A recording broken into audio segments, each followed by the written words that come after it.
بسم اللہ الرحمن الرحیم۔ ایک دفعہ امام احمد بن حنبل رحمۃ اللہ علیہ کے گھر میں آٹا گوندتے وقت خمیر آٹے کی ضرورت پیش آئی۔ ان کے بیٹے حضرت عبداللہ کے گھر سے خمیر آٹا لایا گیا۔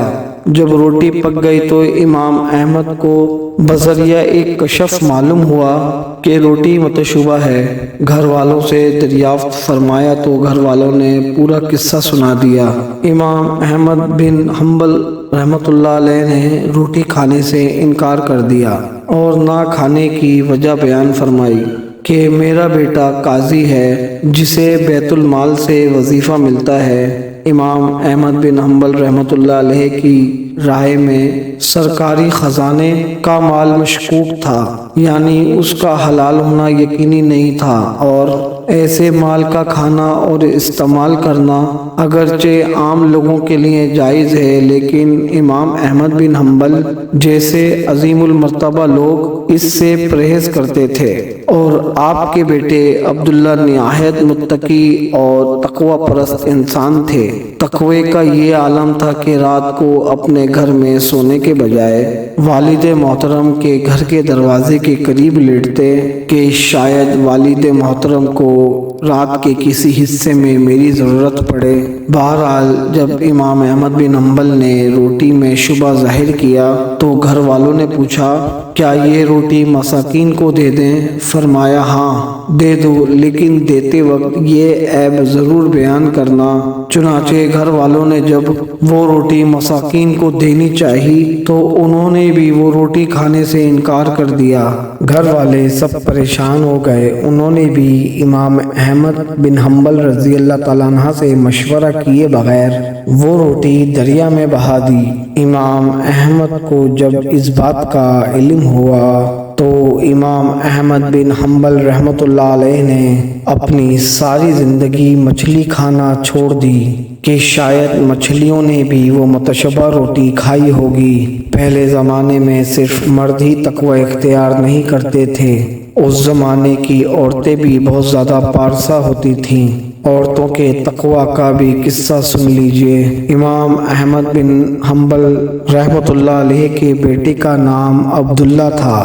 یہ عبداللہ فرماتے ہیں کہ ایک مرتبہ میں اپنے والد کے پاس بیٹھا ہوا تھا تو اس دوران ایک بوڑھی عورت آئی اور اس نے میرے والد صاحب سے ایک مشورہ پوچھا، ذرا توجہ سے سنیے گا۔ مسئلہ پوچھا کہ میں روئی کاٹتی ہوں۔ میں ایک رات گھر کی چھت پر بیٹھ کر روئی کاٹ رہی تھی۔ حکومت وقت کی پولیس کا داروغہ اس وقت میری گلی میں سے گزرا۔ اس کے ساتھ روشنی کا بڑا انتظام تھا اور وہ وہاں کسی سے بات کرنے کے لیے اس وقت رک گیا۔ روشنی بہت ہی زیادہ ہو گئی اور مجھے روئی بہت اچھے طریقے سے نظر آنے لگی، تو میں نے سوچا کیوں نہ میں جلدی جلدی روئی کاٹ لوں۔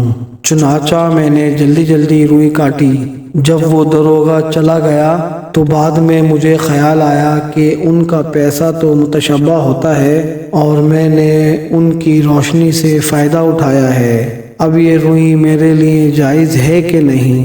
امام احمد بن حنبل رحمۃ اللہ علیہ نے جواب دیا، تم اس ساری روئی کو صدقہ کر دو تو اللہ تبارک و تعالیٰ تمہیں اپنے فضل و کرم سے اور بھی عطا فرمائے گا۔ حضرت عبداللہ رحمۃ اللہ علیہ فرماتے ہیں کہ میں یہ سن کر بڑا ہی حیران ہوا کہ یہ کیا جواب ہوا۔ جواب تو یہ ہونا چاہیے تھا کہ اس وقت جتنی مقدار میں روئی اس روشنی میں کاٹی اندازے کے مطابق اتنا صدقہ کر دو، لیکن ابا جی نے فرمایا کہ وہ ساری روئی صدقہ کر دو۔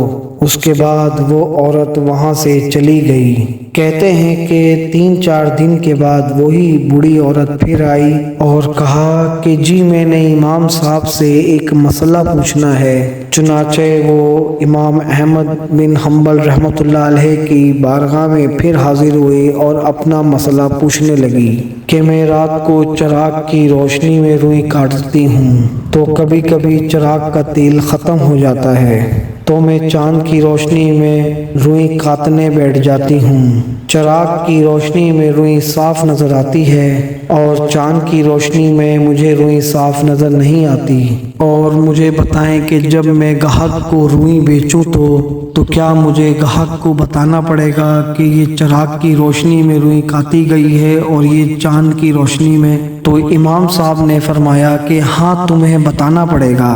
وہ بزرگ عورت امام احمد بن حنبل کو دعا دے کر چلی گئی۔ فرماتے ہیں کہ جب وہ بزرگ عورت وہاں سے چلی گئی تو امام صاحب بھی اس کا تقوی دیکھ کر حیران ہو گئے، اور پھر مجھے فرمایا کہ اس عورت کے پیچھے پیچھے جاؤ اور دیکھو تو صحیح کہ یہ کس گھر کی عورت ہے۔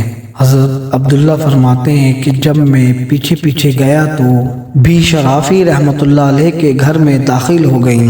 معلوم کرنے پر پتہ چلا کہ یہ بی شرافی رحمۃ اللہ علیہ کی بہن تھیں، جس کو اللہ تبارک و تعالیٰ نے اتنی تقوی بھری زندگی عطا فرمائی تھی۔ اس وقت کی عورتیں بھی حرام اور متشابہ چیزوں سے دور رہتی تھیں۔ قیامت کے دن یہ عورتیں بھی ہم سے آگے بڑھ جائیں گی۔ امام احمد بن حنبل رحمۃ اللہ علیہ نے سنا کہ ان کا ایک شاگرد رات کے قیام میں پورا قرآن پڑھ لیتا ہے، تو آپ رحمۃ اللہ علیہ کو تعجب ہوا کہ وہ شاگرد ایک ہی رات میں پورا قرآن کیسے پڑھ لیتا ہے۔ تو آپ نے اپنے اس شاگرد کو بلاوا بھیجا اور اس سے دریافت کیا کہ تم ایک رات میں پورا قرآن کیسے پڑھتے ہو؟ تو شاگرد نے کہا جی جناب، بالکل ایسا ہی ہے۔ امام صاحب نے شاگرد سے کہا بیٹے، آج رات کو تو اگر قیام کرے تو آج کی رات قرآن تو ایسے پڑھنا جیسے تجھے لگے کہ تو مجھے سنا رہا ہے۔ تو شاگرد نے بڑے ادب سے کہا حاضر میرے استاد محترم، میں نے آپ کی بات کو سن لیا اور انشاءاللہ میں اطاعت کروں گا۔ شاگرد چلا گیا اور اس نے پھر رات کو اپنا قیام شروع کیا، تو اپنے شعور میں اس بات کو بٹھایا کہ قرآن ایسے پڑھنا ہے جیسے کہ میں اپنے استاد کو سنا رہا ہوں، اور استاد بھی کوئی عام نہیں، امام احمد بن حنبل ہیں۔ اس نے تلاوت کو خوبصورت بنایا اور مکمل اصولوں کے ساتھ پڑھنا شروع کر دیا۔ صبح ہوئی تو وہ استاد محترم کی خدمت میں حاضر ہوا، اور امام صاحب نے بھی دیکھتے ہی پوچھا تو کتنا قرآن مجید تم نے رات بھر میں تلاوت کیا؟ تو شاگرد نے کہا استاد محترم، آج تو صبح ہو گئی اور مجھ سے آج قرآن شریف کے 10 پارے بھی ختم نہیں ہوئے۔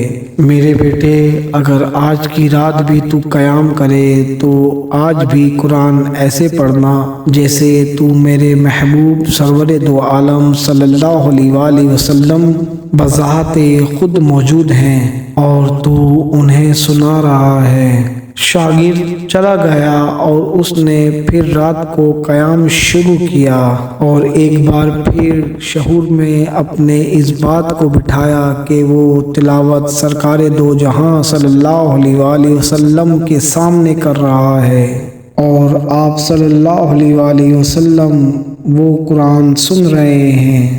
اس نے آج کی تلاوت کو نہایت ہی احترام سے شروع کیا۔ صبح ہوئی تو پھر استاد محترم کی خدمت میں حاضر ہو گیا، تو امام صاحب نے دیکھتے ہی پوچھا کہ رات کو تم نے اپنے قیام میں کتنے قرآن کی تلاوت کی؟ تو شاگرد نے کہا کہ استاد محترم، آج تو صبح ہو گئی اور میں مشکل سے ایک ہی سپارہ پڑھ پایا۔ تو امام صاحب نے کہا کہ اے میرے بیٹے، اگر آج کی رات بھی تو قیام کرنا ہو تو قرآن پاک ایسے پڑھنا جیسے اللہ کی بارگاہ میں کھڑے ہو کر پڑھ رہا ہو۔ شاگرد چلا گیا اور اس نے پھر سے اس بار بھی اس بات کو اپنے شعور میں بٹھایا کہ میں قرآن پاک اللہ تبارک و تعالیٰ کی بارگاہ میں پڑھ رہا ہوں۔ تلاوت تو اس نے بہت اچھے سے شروع کی، مگر ہیبت کے مارے اس کا رو رو کر برا حال ہو گیا۔ صبح ہوتے ہی استاد محترم کی خدمت میں حاضر ہوا تو امام احمد بن حنبل نے دیکھتے ہی پوچھا، تو کل رات تم نے کتنا قرآن پڑھا تھا؟ شاگرد نے کہا، استاد محترم، صبح فجر ہو گئی لیکن میں مشکل سے ایک سورت بھی نہیں پڑھ پایا۔ امام احمد بن حنبل رحمۃ اللہ علیہ کہتے ہیں کہ میں نے ایک بار راہ چلتے ہوئے دیکھا کہ ایک ڈاکو سرے عام لوگوں کو لوٹ رہا ہے۔ کچھ دن بعد وہی شخص مجھے مسجد میں نماز پڑھتا نظر آیا۔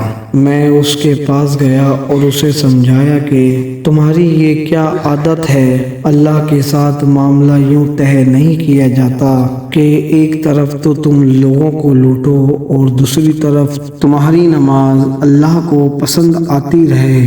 تو ڈاکو نے بولا، امام صاحب، میرے اور اللہ کے بیچ میں سارے دروازے بند ہیں، لیکن میں چاہتا ہوں کہ میرے اور اللہ کے مابین ایک دروازہ کھلا رہے۔ کچھ عرصے کے بعد میں حج پہ گیا۔ طواف کے دوران میں دیکھتا ہوں کہ ایک شخص کعبے کے غلاف کے ساتھ چمٹ کر یہ کہتا جاتا ہے، اے اللہ، میری توبہ تو مجھے معاف کر دے اور میں اس نافرمانی کی طرف کبھی پلٹنے والا نہیں۔ میں نے دیکھنا چاہا کہ اس بے خودی کے عالم میں آہیں بھر بھر کر رونے والا کون ہے۔ کیا دیکھتا ہوں کہ یہ تو وہی شخص ہے جسے میں نے بغداد میں ڈاکے ڈالتے ہوئے دیکھا تھا۔ تو میں نے تب اپنے دل میں کہا کہ خوش قسمت تھا کہ جس نے خدا کی طرف جانے والے سب دروازے بند نہیں کر ڈالے۔ خدا مہربان تھا کہ جس نے وہ سبھی دروازے آخر کھول ڈالے۔ تو کیسے بھی برے حال میں ہو، چاہے کتنا ہی گناہگار کیوں نہ ہو، اللہ کے ساتھ اپنے سب دروازے بند نہ کر لینا۔ جتنے بھی دروازے کھلے رکھ سکتے ہو ان کھلے رکھنے پر شیطان کے ساتھ مسلسل زور مارتے رہنا اور کبھی ہار مت ماننا۔ کوئی ایک بھی دروازہ کھلا مل گیا تو کوئی بیعت نہیں کہ ہو سکتا ہے کہ سارے دروازے کھل جائیں، جن کے بارے میں تمہیں کبھی آس نہ تھی کہ خدا کی جانب اس سفر میں ان خوبصورت راہوں پر تمہارا بھی گزر ہو۔ اللہ تبارک و تعالیٰ قرآن پاک میں فرماتا ہے کہ اے میرے بندوں، جنہوں نے اپنی جانوں پر زیادتی کر لی ہے، خدا پاک کی رحمت سے نا امید مت ہونا۔ اللہ تبارک و تعالیٰ تو ان سب گناہوں کو بخش دیتا ہے اور وہ تو بخشنے والا مہربان ہے۔ رجوع کر لو اپنے پروردگار سے کہ اس سے پہلے کہ تم پر عذاب نازل ہو۔ اللہ تبارک و تعالیٰ سے دعا کرتے ہیں کہ وہ ہمیں بھی نیک راستے پر چلنے کی توفیق عطا فرمائے اور عشق مصطفیٰ میں اپنی زندگی کو بسر کرنے کی توفیق عطا فرمائے۔ آمین یا رب العالمین۔